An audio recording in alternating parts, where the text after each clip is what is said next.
விருதுநகர் மாவட்டம் கிருஷ்ணன் கோவிலில் கல்வி பணியில் கடந்த 34 ஆண்டுகளாக சிறப்பாக சேவையாற்றி வரும் VPMM கல்வி நிறுவனங்கள், கலை மற்றும் அறிவியல் கல்லூரி, பொறியியல் கல்லூரி, நர்சிங் கல்லூரி, கல்வியியல் கல்லூரி உள்ளிட்ட பல்வேறு கல்வி நிறுவனங்கள் ஒரே வளாகத்தில். தமிழ்மணி சார், தொகுதி மறுவரை விவகாரத்தில் சட்ட ரீதியாக உறுதியளிக்க வேண்டும் அப்படின்னு விஜய் சொல்லியிருக்கிறாரு. இன்னொரு விஷயம், நோ டீலிமிட்டேஷன்ங்கிறது ஃபேர் டீலிமிட்டேஷனுக்கு மாறி இருக்கிறார் அந்தர்பல்டி அப்படின்னு எதிர்கட்சிகள் விமர்சனம் செய்கிறாங்க. உங்கள் பார்வை என்ன சார்? அந்த விமர்சனம் சரின்னு நான் கருதுகிறேன். இந்த தென் மாநில முதலமைச்சர்களை வச்சு ஒரு கூட்டம் போட்டதே நான் புரிந்து கொள்கிற வகையில் பிஜேபிக்கு ஒரு இக்கட்டான சூழ்நிலை. முதல்ல தென் மாநிலங்களில் கேரளா, கர்நாடகா, தெலுங்கானா 3 காங்கிரஸுக்கு போயிடுச்சு. ஒரு ஒரு ஒரு ஒரு டேஞ்சர் சிக்னல் அது. எனக்கு ஒன்றும் இல்லை சார், அரசியலில் பிஜேபிக்கு. இன்னொரு மாநிலம் அதுவும் அவங்க கையில் இல்லை, பிஜேபி கையில் இல்லை. எனவே அவங்கள ஒரு 2-3 விஷயம் உடனே பிஜேபி செய்தாகணும். இன்னும் 2 வருஷத்தில் மேக்சிமம். ஒன்று டீலிமிட்டேஷன், தொகுதி மறுவரை. நம்பர் 2, அவங்க ஒரே நாடு ஒரே தேர்தல். 3 ஒரே சட்டம், அதாவது மைனாரிட்டி யூனிஃபார்ம் சிவில் கூட சொல்கிறீங்க. யூனிஃபார்ம், எக்ஸாக்ட்லி, ஒரே சட்டம். இதை இன்னும் ஒரு 2 ஆண்டு காலத்துக்குள்ளே அவங்க செய்ய வேண்டிய ஒரு சூழ்நிலை அவங்களுக்கு இருக்குது. அப்போ தான் அவங்களுடைய நம்ம முழுமையாக செய்தோம்னு இருக்கும். இந்த பேக்ரவுண்டில் என்னுடைய அபிப்பிராயத்தில் இந்த மீட்டிங் போட்டதே மகாபலிபுரத்தில், கோவளத்தில் நம்ம சிஎம்ஐ அப்படியே பதமாக தாங்கிட்ட கொண்டு வரத்துக்காகத்தான். இந்த மற்றபடி அவர் அமித்ஷா சொல்லி இந்த காங்கிரஸ் சிஎம்ஓ இன்னும் அவங்கள கேட்க போகிறதில்ல. அவங்க கூட உள்ள ஒருத்தரே போனால் வரமாட்டேன்ட்டார், பாண்டிச்சேரிக்கார். அவர் ஃபுல் சிஎம் கூட இல்லை. நான் ஏன்னா அவருக்கும் தெரியுது இதில் இவங்களால் ஒன்றுமே எந்த இஷ்யூ சால்வ் பண்ண முடியாது. நம்மளும் தெரிஞ்சு அதான் நேற்றே சந்திச்சாச்சு. நேற்று நைட்டே ஒரு பல்ஸ் பார்த்து பேசியாச்சு. நம்ம ஆளுக்கு சிஎம்முக்கு என்ன பிரச்சனை? அதிமுக கிட்டத்தட்ட கலகலத்து போச்சு. அதுக்கு தலை எங்கே இருக்குது, கால் எங்கே இருக்குது, இதயம் எங்கே இருக்குது, மைண்டுன்னு ஒன்று இருக்கா நிலைமை. அவருடைய மெயின் பிரச்சனை, அவர் டிஎம்கேயை ஒரு ஓரமாக தூக்கி ஒதுக்கி விட்டால்தான் இந்த 4.25 வருஷமும் கம்ஃபர்டபுளாக இருக்கும். எதிர்காலமும் அகில இந்திய லெவலிலையோ இல்லை தமிழ்நாட்டிலையோ அவருக்கும் ஒன்று இருக்கும். அதுக்கு திமுகவை அடிக்கணும், என்ஃபோர்ஸ்மெண்ட் டைரக்டரேட் கேஸுகளை வேகப்படுத்தணும். இதெல்லாம் பிஜேபி ஆதரவு இருந்தால்தான் செய்ய முடியும். பிஜேபி ஆதரவு இருந்தால்தான் அவரால் சாதிக்க முடியும். அந்த சூழ்நிலையில் அவர் இருக்கிறார். இதை அவங்க வந்ததும் இந்த என்னுடைய அபிப்பிராயத்தில் இந்த மாநாடுன்னு ஒன்று போட்டதே திரு விஜயை தனியாக பார்க்க நல்லா இருக்காது. அது அரசியல் ரீதியாக சார் தமிழ்நாடு முதலமைச்சரை பார்க்குற அவ்வளோ கஷ்டமா அமித்ஷாவுக்கு? அல்ல சார், அது ஒரு கிசுக்கள் எதுக்கு போய் பார்த்தாரு, ஏன் அதெல்லாம் வரதானே சார் செய்யும் அரசியல். உங்களுக்கு நான் உங்களை வந்து பார்க்குறதுக்கு என்ன பார்க்குறது அல்ல இது. எனவே அது கிட்டத்தட்ட பிஜேபி சக்சீட் ஆயிடுச்சு. இவர் சந்திப்பு வெற்றி அடைஞ்சிருச்சுங்கிறீங்களா? சந்திப்பு வெற்றி அடைஞ்சிருச்சுன்னு அவங்களுடைய நான் சொல்லுவது தமிழ்நாடு முதலமைச்சரை தங்கள் பக்கம் இழுப்பது மட்டும்தான் ஒரே அஜெண்டா. என் கருத்து அதை நீங்கள் ஏற்றுக்கிட்டீங்கன்னா இது வெற்றி அடைஞ்சிட்டாங்க. அப்படிதான் நான் சொல்ல வர்றதில்ல. மற்றவர்களெல்லாம் சார் நம்ம சிஎம்ஏ கேட்குறாரு, நாங்கள் டேக்ஸ் போடணும் பர்மிட் பண்ணணுன்னு சிரிக்கிற மாதிரி இருக்குது. ஒரு மாநில ஸ்டேட் டேக்ஸ் போடுறதுக்கு கான்ஸ்டியூஷனில் எது மத்திய அரசு போடலாம் எது மாநில அரசு போடலான்னு டேக்ஸு செட்டில். அதை நம்ம அமித்ஷா தான் நீ ஒரு 10 வச்சுக்க நீ ஒரு 5 வச்சுக்கன்னு கொடுக்க முடியாது. செட்டில் மேட்டர், செட்டில் ஆனது அது யார் யூனியன், அதை ஒன்றுமே பண்ண முடியாது சார். சரி, இல்லை அமித்ஷா ஏதாவது எனக்கு அந்த பகிர்வு சரியில்லைன்னு சொல்கிறாருல்ல, அதை அவர் பண்ண முடியுமா? அது ஃபைனான்ஸ் மினிஸ்டரை வச்சுக்கிட்டு பிஎம் கிட்ட பேச வேண்டிய விஷயம். ஏன் இவர் இதெல்லாம் கேட்குறாருன்னா, நீட்டுக்கு அவருக்கு என்ன சம்பந்தம்? அமித்ஷாவுக்கும் நீட்டுக்கு என்ன சம்பந்தம்?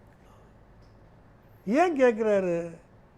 நாம் ஏதோ பார்க்க கூப்பிட்டுருக்குறாங்க, பேசிட்டோம், இதுதான் சுச்சுவேஷன், நமக்கும் தெரியுது, மத்திய உள்துறை அமைச்சருக்கும் தெரியுது. பட் அதுக்காக நாம் சும்மா போயிட முடியாது. இவருக்கு அதிகாரம் இருக்குது இல்லை அதெல்லாம் வேறு.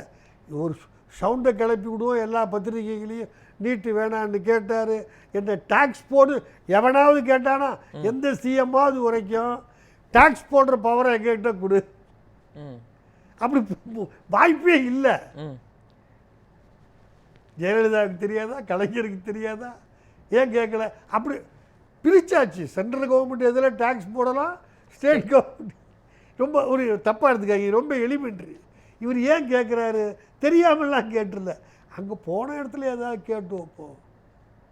உண்மையான பர்பஸ்ங்கிறது என்னை பொறுத்தவரை இவங்க 2 பேரும், அவங்க சவுத் இந்தியாவில் பிஜேபிக்கு ஒரு நம்பகமான லெஃப்டினன்ட் தேவைப்படுது. நாயுடுவை நம்ப முடியாது. யார் நாயுடு?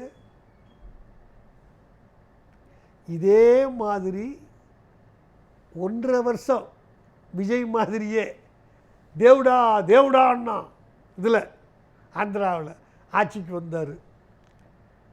அவரை கூட இருந்தே கவுத்தது பாஸ்கர் ராவ் இல்லை. அப்போ திருப்பி வந்துட்டார். சார், எனக்கு நேரடியாக இப்படி உட்காந்து பழகியிருக்கு அவர்கிட்டனா.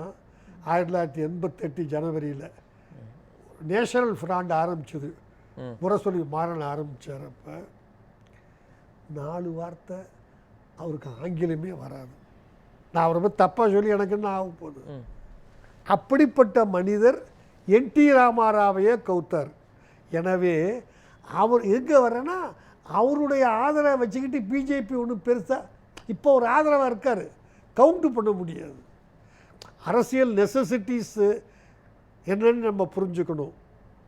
3 மாநிலத்தில் பெரிய அளவில் காங்கிரஸ் இருக்குது, என்னால் ஒன்றும் பண்ண முடியல. இப்போது விஜயுடைய அந்த கொள்கை அரசியல் தொடர்ந்து பாஜகவை எதிர்க்கக்கூடியது, இதெல்லாம் தாண்டி அமித்ஷா வந்தார், சந்திச்சார், பாஜக பக்கம் போயிடுவாங்க, அதெல்லாம் எப்படி ஏற்றுக்க முடியும் சார் இன்னைக்கு? சார், எனக்கு லாங் டேர்ம் பாலிசி. லாங் டேர்ம்னா 29 சொல்கிறீங்களா, அதுக்கப்புறம் 34 சொல்கிறீங்களா? எனக்கு இப்போ முதல்ல திமுகவை நான் இங்கேருந்து கம்ப்ளீட்டாக க்ளோஸ் பண்ணி ஆகணும் சார். இன்னொரு ஒரு நிமிஷம் எடுத்துக்கிறேன். உங்களுக்கு தெரியும்னு நான் நம்புகிறேன், எல்லாருக்கும் தெரியும். திமுகவும் விஜயும் ரொம்ப நெருக்கமாக இருந்தாங்க, ரொம்ப நெருக்கமாக இருந்தாங்க. ஒரு தகவல் சொல்கிறேன், எல்லாருக்கும் தெரியும்னு நான் நம்புகிறேன். அவங்க அப்பா இருக்கார்ல, விஜய் அப்பா, ரூல் பண்ணார் சினி ஃபீல்டை. உதயம் தேட்டரை இடிச்சிட்டாங்களே அசோக் நகரில். புஷ்பா கந்தசாமின்னு பாலச்சந்தருடைய மகள் புருஷன், அந்த ஆள் ஏதோ ஒரு செல்ஃபோனில் ஒரு இதை எடுத்துக்கிட்டு இருந்தார். உங்களுக்கு தெரியுமான்னு எனக்கு தெரியல, எனக்கு நிச்சயமாக தெரியும். இவர் படம், யார், விஜய் நடித்த ஒரு படம். சந்திரசேகர் போய் பார்க்க போகிறார் அவங்க அப்பா. நீ எப்படிடா என் படத்தை திருட்டு படம் எடுக்கிறேன்னு சொல்லி போலீஸை கூப்பிட்டு கைது பண்ணி, யாரை, பாலச்சந்தருடைய மருமகன் புஷ்பா கந்தசாமி. பெரிய இஷ்யூவாச்சு. அன்னைக்கெல்லாம் திமுக அவங்க கூட இருந்துச்சு. என்னைக்கு ரெட் ஜெயண்ட் ஆரம்பித்து அவங்க விஜய் படத்தை நீங்கள் படம் போடுறதுக்கு தேட்டர் இல்லாமல், எல்லாருக்கும் தெரியும் இன்றைக்கி எப்படி எல்லாரும் மறந்துட்டான்னு எனக்கு தெரியல சார். விரோதமே அங்கே தான் ஆரம்பிச்சுது. ரெட் ஜெயிண்ட் மூவிஸ் கொண்டு வந்து அவர் தியேட்டர் கிடைக்காம பார்த்துக்கிச்சு திமுக. இல்லைன்னா அவர் அரசியலுக்கே வந்திருக்க மாட்டார். இப்போ வெளிப்படையாக ஒன்று கேட்கவா, அப்போ திமுகவை டோட்டலாக அழிக்கிறதுக்கு தாவேக்காவை அமித்ஷா யூஸ் பண்ண போறாரு. அந்த ஒப்பந்தத்தில் விஜய் ஓகே சொல்லிட்டாரா?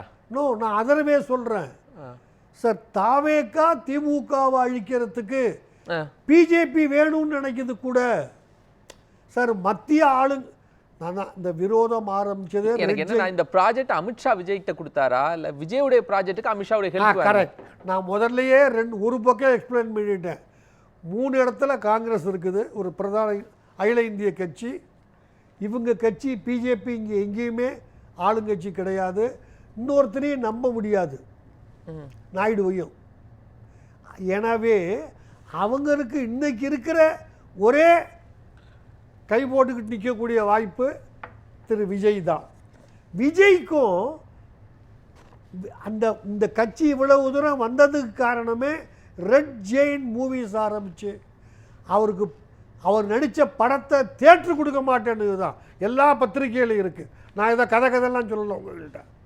எனவே அவருக்கு நான் விஜயை ஸ்டடி பண்ண வரைக்கும் அவர் யாரையும் பகைமையை மன்னிக்கக்கூடிய நபர் அல்ல.